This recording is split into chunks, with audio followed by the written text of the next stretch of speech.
सभी विद्यार्थियों का एक बार फिर से हार्दिक स्वागत। विद्यार्थियों, आशा करता हूँ आप अपने अपने घरों में बहुत अच्छी तरह मन लगा के पढ़ रहे होंगे। हमारा जो टॉपिक चल रहा है वेक्टर के अंदर इससे पहले 2 वीडियो लेक्चर आप देख चुके हैं, ये तीसरा वीडियो लेक्चर है। आज हम क्वेश्चन आंसर के साथ साथ पहले थ्योरी भी पढ़ेंगे। थ्योरी के अंदर जो भी फॉर्मूले बनते हैं, मैं आपको सीधे नहीं बता रहा, फॉर्मूले किस तरह से बन रहे हैं आप उनको भी देखिए। हमारा जो आज का टॉपिक है वो है अंत्य व बाह्य विभाजन बिंदु का पोजीशन वेक्टर ज्ञात करना। राजस्थान बोर्ड के अंदर बहुत इंपॉर्टेंट टॉपिक है, इसे देखिए। सबसे पहले हम बात करेंगे अंत्य विभाजन बिंदु का पोजीशन वेक्टर किस तरह से निकालते हैं। तो इसे किस तरह से समझेंगे, मान लेते हैं हमारे पास कोई 2 पॉइंट हैं, ये 2 पॉइंट हैं। इन 2 बिंदुओं के हमारे पास पोजीशन वेक्टर दिए गए हैं। मान लेते हैं कोई मूल बिंदु O है, तो एक पॉइंट हो गया आपका पहला A, दूसरा पॉइंट हुआ आपका B। इन 2 बिंदुओं को हम ऐसा मान रहे हैं कि पहले अंत्य विभाजित करता है कोई बिंदु R। तो पहला मैं जो हेडिंग डाल रहा हूं, फर्स्ट नंबर 1 अंत्य विभाजन।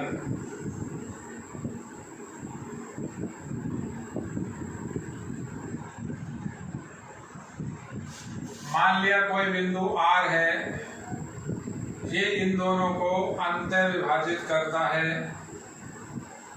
और वो विभाजन का अनुपात M/N दिया गया है। तो ये जो R बिंदु है आपका, इस R बिंदु का आपको पोजीशन वेक्टर निकालना है। आपको दिया क्या होगा, जो आपको क्वेश्चन के अंदर मिलेगा, ये A का पोजीशन वेक्टर मिलेगा OA। A के पोजीशन वेक्टर को OA से लिखेंगे, ये मान लेते हैं आपको स्मॉल a दिया गया है। B का जो पोजीशन वेक्टर है वो भी मिलेगा, वो आपको दिया गया है, मान लेते हैं B। तो ये A वेक्टर दिया गया है, B वेक्टर दिया गया है, A व B के पोजीशन वेक्टर। अब बात करते हैं इस R की, इसे हम मान लेते हैं स्मॉल r की वैल्यू। तो OR का पोजीशन वेक्टर स्मॉल r जो आपको ज्ञात करना है, यही का यही फॉर्मूला आप समतल के अंदर 10th क्लास में लगा चुके हैं, 2D के अंदर आप लगा चुके हैं। विभाजन, जहां अपन बोलते हैं विभाजन बिंदु के निर्देशांक। अब हम वेक्टर के अंदर चल रहे हैं, तो वेक्टर किस तरह से निकालेंगे। A और B आपको दिया गया है, यानी A का पोजीशन वेक्टर OA, B का पोजीशन वेक्टर OB। हमें अब R का पोजीशन वेक्टर स्मॉल r निकालना है। और आपको क्या दिया हुआ है, दोनों के बीच अनुपात। अंतर विभाजन के हुआ दोनों A और B के अंतर के अंदर है, इनके मध्य में कहीं भी स्थित हो सकता है। इस R का पोजीशन वेक्टर OR हमें ज्ञात करना। किस तरह से करेंगे देखिए। सबसे पहले जो मेरा कॉन्सेप्ट है वो सिंपल सा कॉन्सेप्ट है, यहां लिखा हुआ है, देखिए। AR/RB की जो वैल्यू है, अगर रेशियो में देखें तो दी हुई है M/N। बिल्कुल सिंपल लिखा हुआ है, देखिए आप। अब अगर ऐसा लिखें, NAR की वैल्यू हो जाएगी, इसको इधर इंटू किया MRB। ये तो जो लिखा हुआ है ये आपका अदिश है।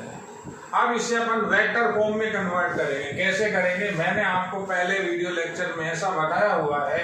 अगर 2 पॉइंट या 2 वेक्टर एक ही लाइन पर आते हैं या समानांतर हो, तो अपन उनको क्या कहते हैं, समदिश। तो समदिश के अंदर हमने कंडीशन बताई थी, अगर मान लेते हैं x वेक्टर y वेक्टर के पैरेलल है, तो हम एक अचर राशि की सहायता से उसको लिख सकते हैं। ये समदिश की कंडीशन। अब अगर यहाँ देखें AR, ये AR की डायरेक्शन और ये RB की डायरेक्शन, अगर मैं ये दे देता हूँ, डायरेक्शन को आपको अच्छे से देखना है। जो डायरेक्शन, जो एरो के निशान लग रहे हैं वो सबसे ज्यादा इंपॉर्टेंट है। तो AR और RB दोनों के दोनों समदिश हुए, पैरेलल कह सकते हैं इनको। तो अगर अपन इसको वेक्टर फॉर्म में कन्वर्ट करें तो n तो अदिश है, AR वेक्टर बराबर हो गया MRB वेक्टर के। समदिश की कंडीशन लगा सकते हैं, इसको लिख रहा हूं समदिश से। अब वो रीजन लग रहा है, देखो n को अगर मैं यहां ले आऊं तो m/n हो जाएगा। m/n को अपन लैम्बडा मान सकते हैं, m/n की वैल्यू हो गई लैम्बडा, यानी इसको मैंने पहले वेक्टर फॉर्म में कन्वर्ट कर लिया।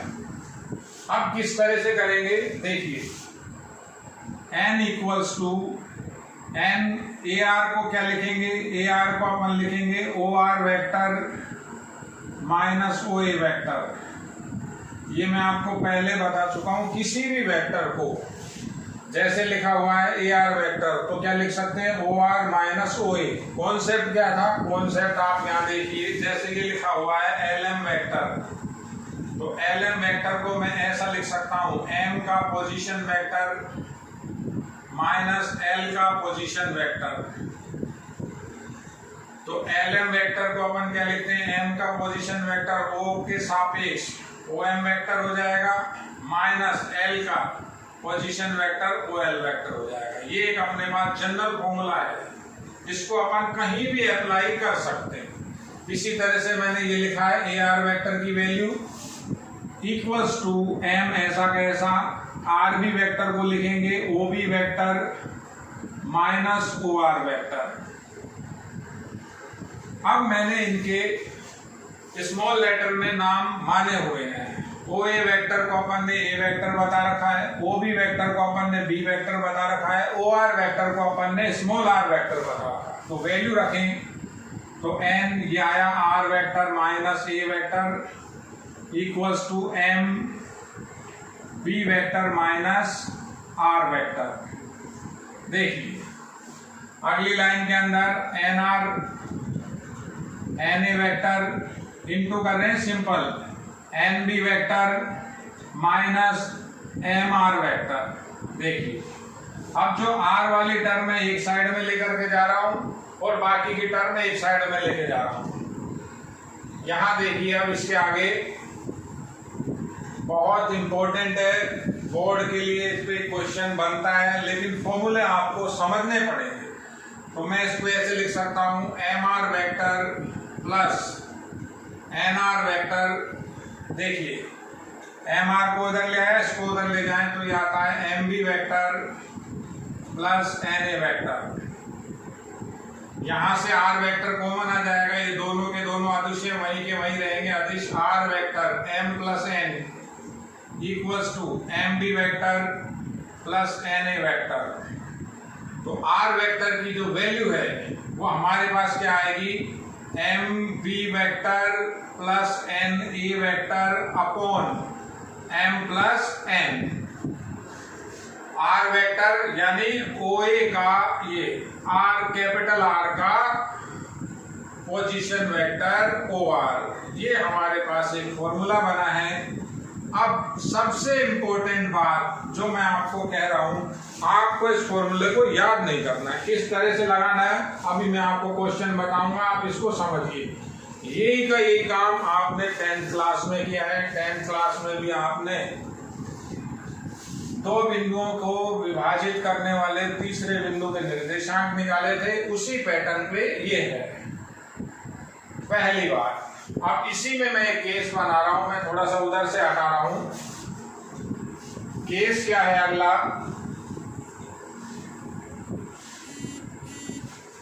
यदि नोट लगा के लिख लेते हैं M बराबर N हो, यानी ये जो अनुपात दिया हुआ था अभी पहले, तो आपके पास जो अंतः विभाजन के अंदर अनुपात था वो था M अनुपात N। अब आपको दोनों के दोनों बराबर हो गए, यानी जो ये R बिंदु है मध्य बिंदु हो गया, अर्थात जो अंतः विभाजन के अंदर आप पोजीशन वेक्टर निकाल रहे हो, अर्थात R मध्य में हो या मध्य बिंदु हो, तो क्या कंडीशन लगाओगे इसी फॉर्मूले के अंदर, m और n इक्वल हो जाएंगे। तो OR वेक्टर की वैल्यू क्या आ जाएगी, m b वेक्टर, यहाँ n की जगह भी b लिख सकते हैं, ये n की जगह सॉरी m, तो m a vector upon m plus n होता है, m प्लस m कर दिया।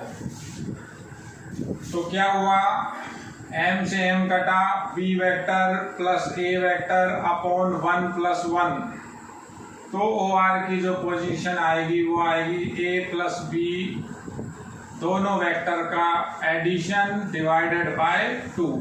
ये लगाओगे जब आपका R सेंटर में हो यानी मिड पॉइंट हो। तो पहली बात थी अंतः विभाजन की। अंतः विभाजन का आप ये फॉर्मूला ध्यान रखिए, इसको किस तरह से आपको किसी क्वेश्चन के अंदर लगाना है मैं आपको बता रहा हूं, आप पहले वो देखिए, फिर अपन बात करेंगे बाह्य विभाजन की, कैसे लगाएंगे इसको। मैं एक बार इसको हटा रहा हूं, देखिए मान लेते हैं अपने पास कोई दो बिंदु हैं P और Q, इन दो बिंदुओं को एक तीसरा बिंदु C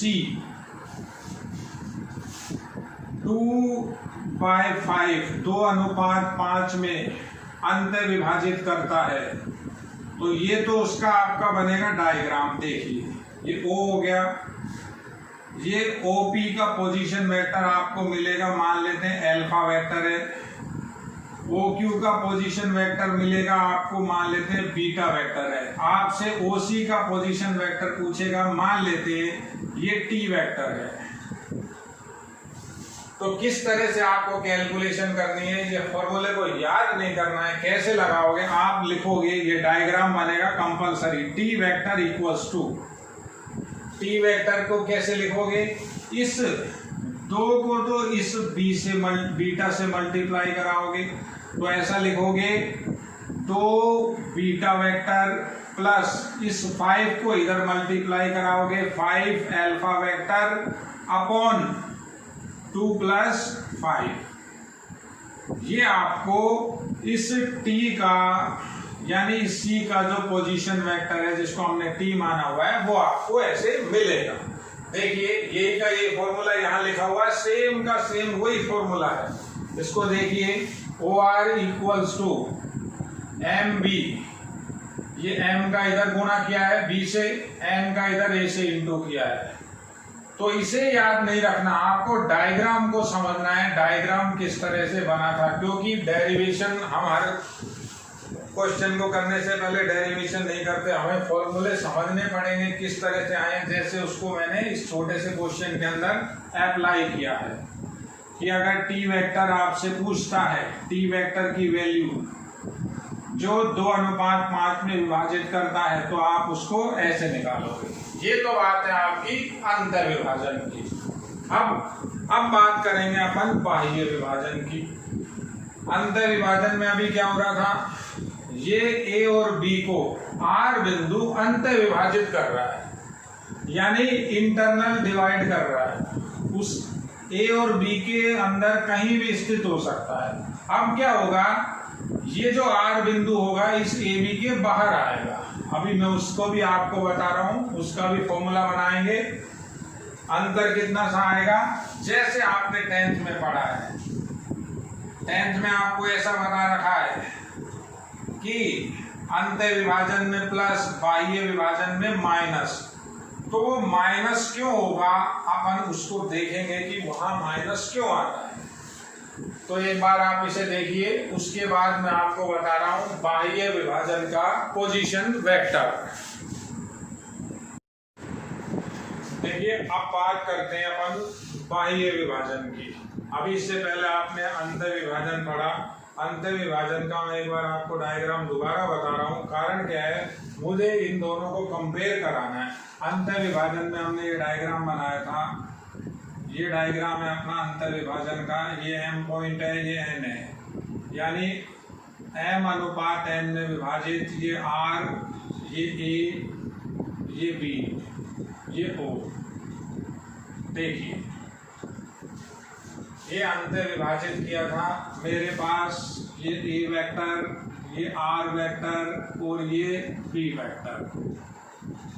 अब सेम इसी तरह से क्या होगा, ये जो आर पॉइंट है ये ए बी को अंतर विभाजित नहीं करेगा, यानी ये आर, ये लाइन उठ के या तो यहां बाहर इस लाइन पर कहीं भी जाएगी, ए और बी को छोड़ देगी, या तो ये आर पॉइंट इस साइड में आ जाएगा या उस साइड में चला जाएगा। जैसे देखिए ये ए है, ये बी है, मैंने थोड़ा सा इसको छोटा कर लिया, इससे कुछ भी फर्क नहीं पड़ रहा, आप बड़ा ले लीजिए, एक ही बात है दोनों। ये बी हो गया। अब आर बिंदु इस ए बी लाइन के अंदर स्थित नहीं है, अपन पढ़ेंगे अब बाह्य विभाजन। तो मैं मान लेता हूं आर पॉइंट यहां आ गया, आर पॉइंट यहां आया, क्या विभाजित हो रहा है, बाह्य विभाजन। सेम वही चीजें दी गई है, ये ओ पॉइंट है, मूल बिंदु है, ए का पोजीशन वेक्टर स्मॉल ए, इस कैपिटल बी का पोजीशन वेक्टर स्मॉल बी, इस आर का पोजीशन वेक्टर मैंने क्या मान रखा है, स्मॉल आर। वो डायग्राम इसलिए बनाया ताकि दोनों के अंदर अपन कंपैरिजन कर सकें। देखिए ए से आर तक की जो लेंथ है उसकी लेंथ, उसकी लंबाई m है, तो ये ए आर की वैल्यू तो हो गई आपकी m, उससे कंपेयर करना तब आपको क्लियर होगा। और r से b की जो वैल्यू है वो है n वेक्टर के ऊपर, तो आर बी, ये बी आर या आर बी लंबाई तो एक ही बात, ये वैल्यू हो गई यहां से यहां तक n। अब अपन बात करते हैं, वही की वही कंडीशन लगाएंगे। कंडीशन में यहां लिख रहा हूं, देखिए एक बार कैसे लिखेंगे, रेशो वही का वही, ए आर बटा बी आर, ये ए आर पूरी पूरी एम के बराबर, बी आर बराबर कितना होगा, वो एम है, ये एन है। अब आप थोड़ा सा सोचिए उसमें और इसमें फर्क क्या था, उसमें आर बी लिखा हुआ था, इसमें लिखा हुआ है बी आर। देखिए वहां मैंने ये लिखा था ए आर बटा R B equals to M upon N. अभी तो कैसे भी लिख लो आप, लेकिन जब वेक्टर में कन्वर्ट करोगे तो आपको बात समझ में आएगी। जैसे ये डायरेक्शन इधर है तो ये डायरेक्शन इधर है, जब मैं इसको सदिश फॉर्म में कन्वर्ट करूंगा, कैसे करूंगा, देखिए एन का इधर गुणा किया, N A R equals to M B R. वहां हमने क्या लिखा था, N A R M R B था ऐसा। ये डायरेक्शन ये थी, ये डायरेक्शन ये थी, ये दोनों के दोनों एक तरह से समानांतर थे, तो हमने इनको सदिश रूप में जब कन्वर्ट किया तो समानांतर की कंडीशन लगा दी। मैंने इसको सदिश रूप में इस तरह से कन्वर्ट किया। अब ये भी आपस में समानांतर है, तो ये तो जो पैटर्न लिखा हुआ है अदिश लिखा हुआ है। अब इसको अगर सदिश में कन्वर्ट करें तो ए आर के ऊपर वेक्टर लगाया, एम बी आर के ऊपर वेक्टर लगाया, ये सदिश में कन्वर्ट हो जाएगा, 100% हो जाएगा। कारण क्या है, दोनों के दोनों सदिश पैरेलल हैं। और जब आपको बताया हुआ है दो सदिश पैरेलल होते हैं तो हम ऐसा लिख सकते हैं x vector equals to lambda y vector, और ये वही लिखा हुआ है, एन भाग में लग जाएगा, एक वेक्टर बराबर अचर एम बटा एन, ये एम बटा एन यहां आ जाएगा, दूसरा वेक्टर। तो अभी वापस एन इधर, थोड़ा सा फर्क, वहां क्या लिखा हुआ था आर बी, यहाँ क्या लिखा हुआ है बी आर, बस इसी की वजह से वो जो प्लस है वो माइनस में कन्वर्ट हो जाएगा। आपको फॉर्मूला डायरेक्ट लगाना है, लेकिन फॉर्मूला बन कैसे रहा है आपको ये बात समझ में। अब आगे किस तरह से निकालेंगे फॉर्मूला, यहाँ तक आप क्लियर देखिए किस तरह की बात थी। इस AB को R बिंदु बाह्य विभाजित कर रहा है किस अनुपात में, M अनुपात N में। तो यहाँ तक। उसके बाद हम क्या लिखेंगे, पोजीशन वेक्टर। पोजीशन वेक्टर अपन किस तरह से लिखते हैं, जैसे वो लिखा हुआ है N। अब AR क्या होगा, पहले लिखेंगे R का position vector OR minus A का position vector OA equals to M ऐसा कैसा, पहले R का OR माइनस B का OB वेक्टर। देखिए बिल्कुल सिंपल है, जो ये अपना चैप्टर है बहुत आसान है। इसमें करना क्या है, थोड़ा सा डायरेक्शन समझनी है, थोड़े से सिस्टम को आपको देखना है, कोई भी इसमें प्रॉब्लम नहीं है। पहले भी मैं आपको बता चुका हूँ बेटा, ये जो चैप्टर है राजस्थान बोर्ड में बहुत ज्यादा अहमियत रखता है। रीजन क्या है, इस चैप्टर के अंदर जो छोटी छोटी बातें हैं वो कैसा भी बच्चा हो, कई बार बहुत अच्छा बहुत ब्रिलियंट बच्चा भी कोई थोड़ी सी ओवरलुक करता है तो उसका आधा या एक नंबर यहाँ से कट सकता है। ओवरलुक नहीं करनी है, कैलकुलेशन बड़ी नहीं है, कैलकुलेशन बिल्कुल आसान है, बहुत शानदार चैप्टर है। मैंने आपको इसका मार्क डिस्ट्रीब्यूशन बताया हुआ है, अंक विभाजन बताया हुआ है। एक क्वेश्चन 1 का, दूसरा भी 1 का, एक 2 का और एक 3 का, टोटल 7 नंबर का चैप्टर है। यहाँ लिख के बता रहा हूँ, देखो एक क्वेश्चन 1 का, एक 1 का, एक 2 का और एक 3 का। वो बोर्ड आपको ऊपर से दिखेगा नहीं। 7 नंबर का चैप्टर है, बिल्कुल इम्पोर्टेंट चैप्टर है। एक एक चीज को, एक एक थ्योरी को, एक एक कंसेप्ट को आपको क्लियर करना है।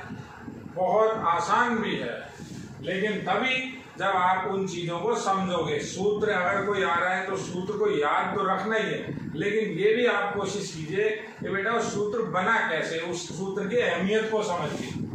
अब देखिए किस तरह से इसको अपन आगे चलाएंगे। सिंपल है, अब बिल्कुल n, इसकी वेक्टर की वैल्यू r मान रखिए, इसकी a मान रखिए, m u का u, ये r वेक्टर है, ये b वेक्टर मान रखा है। एक बार इंटू कर दो, nr minus na, mr vector minus mb vector. अब r के टर्म एक तरफ ले जाओ, r वेक्टर की टर्म को मैं एक तरफ ले जा रहा हूँ। देखो mr तो उधर है ही, ये उधर जाएगा, माइनस का nr वेक्टर आएगा, इसको उधर ले जा रहा हूँ। mb vector minus na vector, mb vector minus na vector, इधर से r वेक्टर कॉमन आ जाएगा तो क्या बचेगा, m माइनस n। सिंपल सी बात, इससे डिवाइड किया तो r वेक्टर की वैल्यू क्या आ जाएगी, mb vector minus na vector upon m minus n। ये आपका फॉर्मूला कब लगेगा, जब आपका विभाजन कैसा होगा, बाह्य विभाजन। यानी r वेक्टर क्या है, इस r का पोजीशन वेक्टर OR, जब आपसे ये OR पूछेगा तो ये आपको कहाँ लगाना है, जब आपका जो डिवीजन होगा, जो विभाजन होगा वो कैसा होगा, एक्सटर्नल होगा। बाह्य विभाजन के अंदर, बाह्य विभाजन का मतलब एक्सटर्नल, एक्सटर्नल डिवीजन के अंदर आपको ये फॉर्मूला लगाना है। दोनों फॉर्मूले आपके 10th के जैसे हैं, बिल्कुल जैसे 10वीं के अंदर आप निर्देशांक कोऑर्डिनेट पढ़ते हो, किसी दो बिंदुओं को तीसरा बिंदु अंतः या बाह्य विभाजित कैसे करता है, वैसे का वैसे हम ये वेक्टर के अंदर पढ़ रहे हैं। अभी मैं इसी के ऊपर आपको एक क्वेश्चन करा रहा हूँ, ये फॉर्मूला लगेगा बाह्य विभाजन में। एक साथ याद रखने तो आप ऐसे याद रखें, plus minus plus minus, plus लगाएंगे कब, जब आपका डिवीजन कैसा होगा, इंटरनल अंत विभाजन। माइनस कब लगाएंगे, जब आपका विभाजन कैसा होगा, बाह्य विभाजन। तो अभी वापस हटा रहा हूं, ज्यादा अच्छा हो अलग अलग याद रखें और डायग्राम से इनको अपन करेंगे। इसके बाद आप अब क्वेश्चन देखिए।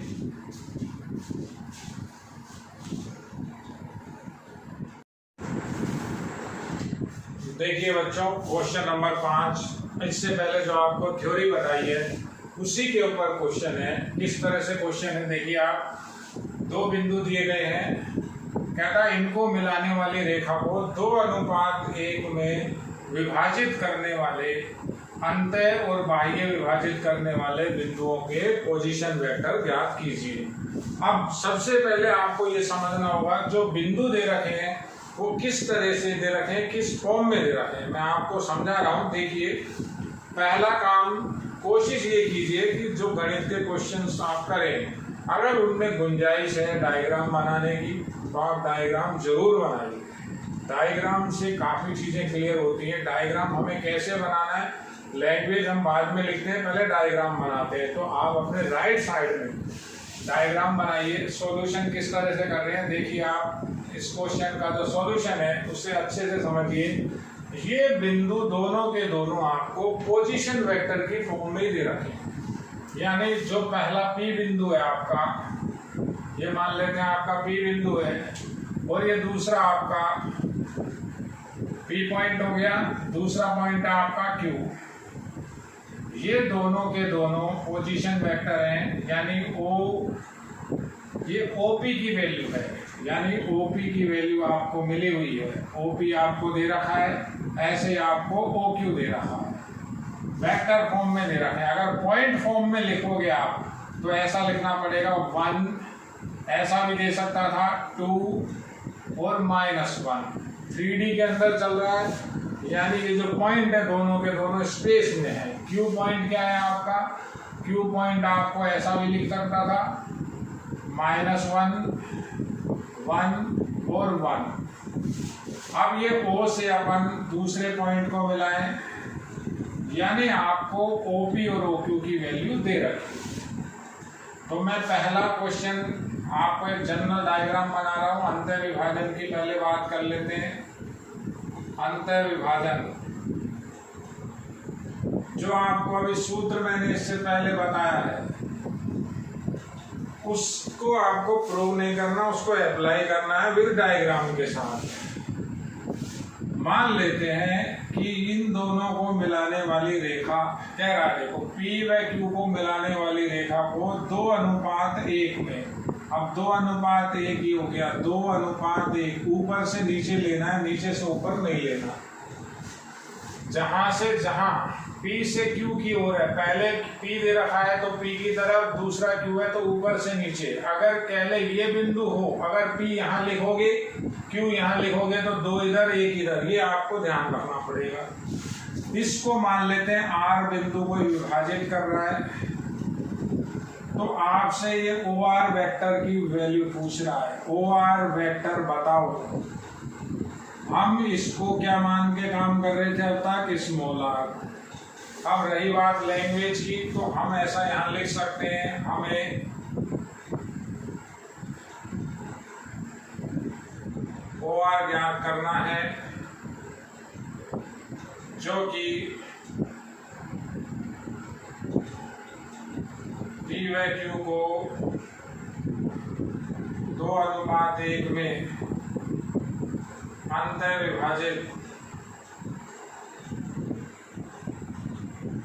विभाजित करता है। तो OP और OQ की वैल्यू आप लिखोगे, दी हुई है I cap + 2j cap -k cap. OQ की वैल्यू है -I cap + j cap + k cap. अब रही बात फॉर्मूले की, फॉर्मूले को आपको रिपीट नहीं करना, उसको अप्लाई करना। मैंने किस तरह से बताया था, मैंने आपको इस तरह से बताया था, 2 का इधर इंटू होगा, 1 का इधर इंटू होगा। मानना चाहो इसको आप A मान लो, इसको B मान लो और यहाँ लिख दो। ये दोनों के दोनों हमने मान लिए। हम लगाने में दिक्कत होगी, लगाने के अंदर जो आपकी दिक्कत है वो एक तरह से खत्म हो जाएगी। यहाँ अगर लगाओगे तो दिक्कत कैसे होगी, लिखना पड़ेगा पूरा OP OQ। तो ये दिक्कत खत्म करने के लिए अपन ने इनको मान लिया। अब क्या लिखेंगे, तो R का स्थिति सदिश, R का पोजीशन वेक्टर स्थिति सदिश OR निम्न प्रकार से लिखा जा सकता है, निम्न प्रकार से लिखा जा सकता है। कैसे लिखेंगे अपन? स्मॉल आर वेक्टर बराबर सिंपल, बिल्कुल सिंपल, 2 का इधर इंटू करना है, 2 का किससे इंटू करना है? बी वेक्टर मान रखा है, ओपी को ए वेक्टर मान रखा है, अपोजिट इंटू कर दो आप। तो पहले इधर से इधर इंटू कर देता हूं, 2 बी वेक्टर प्लस 1 ए वेक्टर अपॉन 2 प्लस 1। एक बार पूरा लिखना, डायरेक्ट डी नहीं लिखना है, सिंपल है बिल्कुल। बी और ए की वैल्यू पुट कर दो, काम खत्म। किस तरह से आंसर आएगा? आर वेक्टर की वैल्यू 2, बी वेक्टर की वैल्यू माइनस आई कैप प्लस जी कैप प्लस के कैप प्लस 1 से इंटू हो गया, ऐसा कैसा रहेगा? आई कैप प्लस 2 जे कैप माइनस के कैप अपॉन 3। तो आर वेक्टर क्या आ जाएगा आपके पास? 1/3 तो अलग लिखो आप, अब जोड़ दो, माइनस के 2i प्लस का i माइनस का i कैप प्लस के 2j प्लस के 2j आ गए 4j कैप प्लस के 2k माइनस का k 1k कैप बचा। ये आपका अंतर विभाजन में OR या R का पोजीशन वेक्टर है। अब बात करते हैं अपन बाह्य विभाजन की। तो कितना सा चेंज करोगे? Diagram change. अब बच्चे कई बार कहते हैं सर ये डायग्राम की क्या नीड है, डायरेक्ट हम माइनस कर देंगे। तो बेटा 3 नंबर में अगर क्वेश्चन आएगा तो आपका आधा नंबर वो काट सकता है। इसलिए आपको जैसे मैंने थ्योरी के अंदर ये बताया डायग्राम कैसे बनेगा, डायग्राम को बना के आओ, कोई प्रॉब्लम नहीं आएगी। कैसे बनेगा देखिए आप, मैं बना रहा हूँ आपको बाह्य विभाजन अब कर रहा हूँ। ये तो अंतर विभाजन की बात हो गई, खत्म, सिंपल है, बिल्कुल सिंपल। बाह्य विभाजन को भी समझिए। बाह्य विभाजन में अपन को क्या करना है? हेडिंग डाल देंगे बाह्य विभाजन। अब भले आप इतनी डिटेल ना लिखें, बाह्य विभाजन में सिंपल आप पहले उसको डायग्राम का कॉन्सेप्ट बताओ। देखिए डायग्राम का कॉन्सेप्ट किस तरह से चल रहा है, ये P है, ये Q है। अब जो ये R पॉइंट है ये बाह्य विभाजित कर रहा है, ये O बिंदु है, इससे हमने माना हुआ है A वेक्टर, इसे हमने B वेक्टर माना हुआ है, इसे हमने R वेक्टर माना हुआ है। अब सबसे पहले तो आप ये बात को समझिए कि जो आपको डिस्टेंस दे रखी है, जो वहां थी, ये दूरी आपकी 2 है, PR जैसी वहां थी, और P से R 2 और ये है आपकी 1। केवल डायग्राम आपको दिखाना पड़ेगा। अगर आप ये डायग्राम नहीं बनाएंगे तो आधा नंबर में भी आपका वो काट ले। अब सिंपल सा है, यही जो मैंने फॉर्मूला लाया है, देखिए यहाँ लिखा हुआ है, इसी फॉर्मूले को लगाना है, सेम वही का वही लिखना है। क्या लिखना है? बाह्य विभाजन की स्थिति में R का पोजीशन वेक्टर OR निम्न प्रकार से लिखा जा सकता है। अब आपको ये याद रखना है। जैसे याद कैसे रखना है? यही 2 का गुणा करना है, तो ये 2 का गुणा अपोजिट एंगल में करना हो। 2 का गुणा कैसे करोगे? इस B से। अब आपको B यहाँ तो दिखेगा नहीं, तो उसी बात को आप समझ लीजिए। यहाँ माइनस आएगा, यहाँ माइनस आएगा, ये दोबारा लिखना है आपको, उसी के अंदर कुछ भी नहीं करना, ये माइनस हो जाएगा। तो किस तरह से आंसर दोगे आप?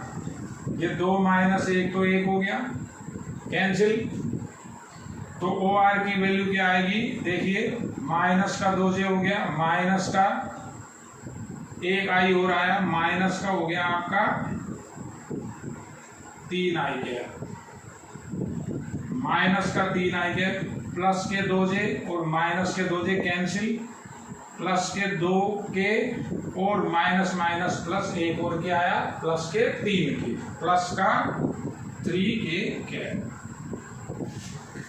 काम ऐसे करना है, जो भी आप काम करें क्लियर करें, हेडिंग डाल के करें, जिससे उसको लैंग्वेज भी नहीं पढ़नी पड़े, लैंग्वेज से बचे। जिस भी डायग्राम, जिस भी सवाल में डायग्राम की नीड है बेटा, डायग्राम आपको जरूर बनाना है। इसको भी अच्छी तरह देखिए, ये भी क्वेश्चन आपका इम्पोर्टेंट है। देखिए आप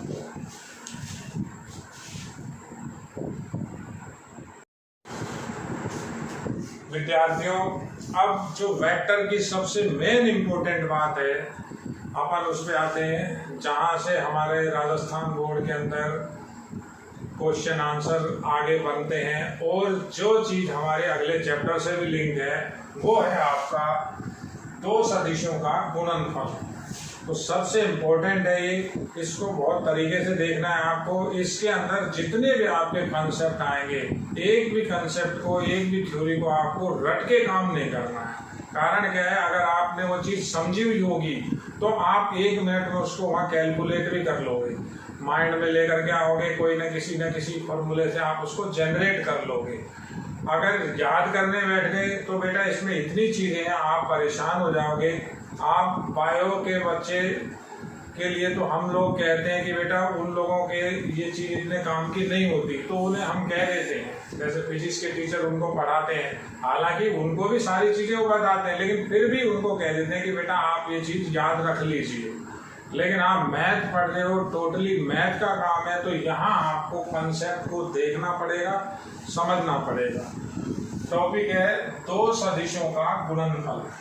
आपके पास कोई भी दो वेक्टर हो तो उनका जो गुणनफल होता है हमारे पास, वो दो तरह का होता है, दो प्रकार का होता है। दोनों को मैंने अलग अलग लिखा हुआ है, दोनों को अपन अलग अलग डिटेल से पढ़ेंगे। पहला गुणनफल जो होता है उसका नाम है अदिश गुणनफल। अदिश गुणनफल। दूसरा नाम है उसका बिंदु गुणनफल। और तीसरा नाम जो इसका इंग्लिश का ही नाम है डॉट प्रोडक्ट, हिंदी में भी लिख देते हैं डॉट प्रोडक्ट। ये उसका संकेत है। अगर दो वेक्टर आपके ए और बी हैं, मान ले एक वेक्टर ए वेक्टर है, दूसरा वेक्टर बी वेक्टर है, तो आप संकेत काम में लोगे ए डॉट बी। ये इसका सिंबल है। संकेतों का विशेष ध्यान रखना है। अगर संकेत आपने थोड़ा सा भी गलत लगा दिया या जल्दबाजी में ये डॉट नहीं लगाया या डॉट नीचे लगा दिया या डॉट आप भूल गए या कोई और संकेत लगा दिए, तो बेटा सारा क्वेश्चन आपका खराब हो जाएगा। तो संकेत जैसा है वैसा का वैसा संकेत लगाना है। लिखा हुआ है ए डॉट बी, इसको ऐसे ही पढ़ते हैं ए डॉट बी। दूसरा हमारे पास जो गुणनफल होता है वो होता है सदिश गुणनफल। इसी का नाम सदिश गुणनफल ही है, इसको बोलते हैं हम सदिश गुणनफल। इंग्लिश में हम इसे बोलते हैं क्रॉस प्रोडक्ट। इसमें अगर दो सदिश हैं तो उनके बीच में आपको क्लियर ये क्रॉस का सिंबल लगाना पड़ेगा। तो ये इसका सिंबल है। दोनों के पहले तो आपको सिंबल, दोनों के संकेत क्लियर मालूम होने चाहिए। अब बात करते हैं इनके नाम की। इसका नाम है अदिश गुणनफल। नाम से क्लियर है कि जब आप दो सदिश का गुणनफल करोगे, अगर आप उसको बिंदु गुणनफल करा रहे हो, अदिश गुणनफल करा रहे हो, तो जो राशि आएगी वो अदिश आएगी। यानी जब हम ए डॉट बी से कोई वैल्यू निकालते हैं तो जो हमारा रिजल्ट आता है वो अदिश आता है हमेशा। कैसे आता है इसकी डिस्कस हम बाद में करेंगे। स्केलर आएगा, अदिश आएगा, ये बात को आपको समझना पड़ेगा। दूसरा नाम ही उसका है सदिश गुणनफल। जब दो सदिशों का आप सदिश गुणनफल करोगे, यानी उनके बीच क्रॉस प्रोडक्ट कराओगे, तो जो रिजल्ट आएगा वो आगे पुनः एक सदिश आएगा, आपका पुनः एक वेक्टर आएगा। अब क्यों आएगा, कैसे आएगा, ये आगे की बात है। पहली बात तो संकेत की, मैं इन दोनों को अलग अलग डिस्कस करूंगा। दोनों इंपॉर्टेंट हैं, दोनों एक दूसरे के कॉम्प्लीमेंट भी है। यानी किसी भी क्वेश्चन में हमें क्रॉस प्रोडक्ट और डॉट प्रोडक्ट दोनों एक साथ काम भी आते हैं। दोनों को समझना है, दोनों की कंडीशन देखनी है। इसमें काफी कंडीशन है। और अक्षों के सापेक्ष जो घटक होते हैं, जो आपके अक्षे हैं, एक्स एक्सिस, वाई एक्सिस और जेड एक्सिस, उनके जो यूनिट वेक्टर होते हैं आई कैप, जे कैप और के कैप, उनकी भी इनमें कई कंडीशन लगती है, वो आपको देखनी है। तो सबसे पहले अपन बात कर रहे हैं पहले अपन इसी की बात करेंगे, अदिश गुणनफल या बिंदु गुणनफल की। दो क्रम में डाल देता हूं, ये ए और ये बी। बेटा बहुत ज्यादा इंपॉर्टेंट है ये, और ये ऐसा ही नहीं है कि 12th तक ही सीमित है, ये आपके हमेशा चलेगा। अगर आप साइंस के स्टूडेंट्स हैं, साइंस आपके पास रही, फिजिक्स है, मैथ है, तो आपको ये कहीं ना कहीं आपको मिलते रहेंगे। तो अच्छे से देखिए, पहली बात अदिश गुणनफल की, बिंदु गुणनफल की। तो बिंदु गुणनफल को मैं समझा रहा हूं। देखिए, मेरे पास कोई भी दो वेक्टर हैं, ए वेक्टर और एक दूसरा वेक्टर है बी वेक्टर, ये बी वेक्टर रहा। अब ऐसा मान रहे हैं इनके अंदर कोई ना कोई एंगल होगा, ये दोनों कहीं ना कहीं किसी ना किसी एंगल पर मिलेंगे। अब कई बार बच्चे को इतनी बात बताते हैं तो पहले कह देता है कि सर समानांतर भी तो हो सकते हैं, समपाती भी तो हो सकते हैं, तो वो हम कंडीशन में पढ़ेंगे। एंगल मतलब जैसे ये दोनों अभी अलग अलग हैं, तो अगर अपन इनको आगे कंसीडर करेंगे, जैसे मैं इसको इधर चलाऊं, इसको इधर चलाऊं, तो ये जो इनके बीच में एंगल बना, इस एंगल की इंपॉर्टेंस है, मान लेते हैं ये एंगल है थीटा। तो जब भी आप दो सदिशों का गुणनफल कराओगे, तो पहला गुणनफल अपन पढ़ रहे हैं दो सदिशों का अदिश गुणनफल, डॉट प्रोडक्ट। तो संकेत ये रहा ए डॉट बी। किस तरह से लिखते हैं इसका फॉर्मूला देखिए आप, A dot B equals to होता है ए का परिमाण बी का परिमाण एंड कॉस थीटा, इनके बीच का जो भी कोण हो उसकी कोज्या। अब ये जो वैल्यू है सारी, ये जो जितनी भी वैल्यू आई है, ये सारी की सारी वैल्यू दिशाहीन है, इसमें दिशा नहीं है। ये कोई ना कोई लंबाई, ये कोई ना कोई लंबाई, और cos थीटा की वैल्यू में कोई दिशा नहीं होती। cos थीटा है, आप थीटा की कोई भी वैल्यू रखो तो कोई ना कोई आपकी लेंथ हो गई। तीनों का गुणनफल करेंगे तो मेरे पास अदिश राशि आएगी, इसलिए हम कहते हैं ये दिशाहीन है। आपने ए डॉट बी किया, दो सदिश थे, दो सदिशों का डॉट प्रोडक्ट कराया, तो आपकी जो वैल्यू आएगी, ये जो वैल्यू है, ये वैल्यू आपकी अदिश है, दिशाहीन है, स्केलर है। एक तरीका ये है, दूसरा तरीका आप ऐसे भी लिख सकते हो, ए डॉट बी की वैल्यू, सिंपल सी बात है, ए का परिमाण है, ए के परिमाण को मैं ए भी लिख सकता हूँ, ये बी का परिमाण है, इसे बी भी लिख सकता हूँ। ए की लंबाई, जो भी यहाँ बिंदु होगा, यहाँ लास्ट पॉइंट होगा, जैसे ये पॉइंट ए है, ये पॉइंट बी है, ये पॉइंट ओ है कहीं भी, तो ये जो लेंथ आई यहाँ से यहाँ तक की ए, यहाँ से यहाँ तक की लंबाई आई बी। ए का परिमाण, बी का परिमाण, ए भी लिखा जा सकता है, ये दोनों एक ही बात है बेटा, बिल्कुल सेम बात है। और ये लिखा cos थीटा। सबसे पहले तो आप इसे समझिए, यानी मैं थोड़ा सा वैसे भी लिख रहा हूं, सदिश का डॉट प्रोडक्ट जब सदिश से होगा, सदिश से जब डॉट प्रोडक्ट होगा तो आपके पास अदिश आएगा। यहाँ कहीं भी आपको कोई सोचने की गुंजाइश नहीं होनी चाहिए। अब इसकी बात नहीं कर रहे, पहले अपना यही टॉपिक चलेगा। तो ये आपका पहला, सबसे पहला मेन फॉर्मूला ये बना। अब इसके अंदर अपन केस स्टडी करेंगे, जो सबसे इम्पोर्टेंट काम है। सबसे इम्पोर्टेंट काम केस स्टडी कौन बताएगा? ये एंगल थीटा। थीटा को किस तरह से आप रोटेट करोगे? जब थीटा की वैल्यू 0 होगी, 0 का मतलब इनके बीच कोई कोण नहीं होगा, तो थीटा की वैल्यू जब 0 होती है तो कोण नहीं होता, यानी एक रेखा दूसरी रेखा पर। या थीटा की वैल्यू 0 ऐसे भी समझी जाती है जब ये दोनों से दोनों सदिश आपस में समानांतर हो। जब थीटा की वैल्यू 90 डिग्री, जब थीटा की वैल्यू 180 डिग्री, तो ये आपको एक एक करके सारे समझने पड़ेंगे। बहुत इंपॉर्टेंट है, दोनों ही बहुत इंपॉर्टेंट है। आप इसे देखिए, इस सदिश गुणनफल की बात मैं बाद में करूँगा। एक ही साथ दोनों को समझाना थोड़ा सा क्या है, बोर्ड छोटा है और ये प्रैक्टिकल पॉसिबल भी नहीं है, ये अपने आप में काफ़ी बड़ा है। अगर कोई भी बच्चा, ये मेरा चैलेंज है, अगर कोई बच्चा इस थ्योरी के कॉन्सेप्ट को अच्छी तरह देखेगा, चाहे उसका कैसा ही क्वेश्चन आ जाए बेटा, क्वेश्चन आप कर दोगे। तो इस चीज़ को आप अच्छी तरीके से देखिए। सदिश का जब सदिश से डॉट प्रोडक्ट करेंगे हमारे पास आएगा वेक्टर। अब केस की बात करते हैं। सबसे पहले तो आप ये फॉर्मूला देख लीजिए, सबसे इम्पोर्टेंट है ये फॉर्मूला, ये चीज आप ध्यान करिए, इसको थोड़ा सा याद करिए। अब अपन आते हैं इसमें केस स्टडी किस तरह से होगी।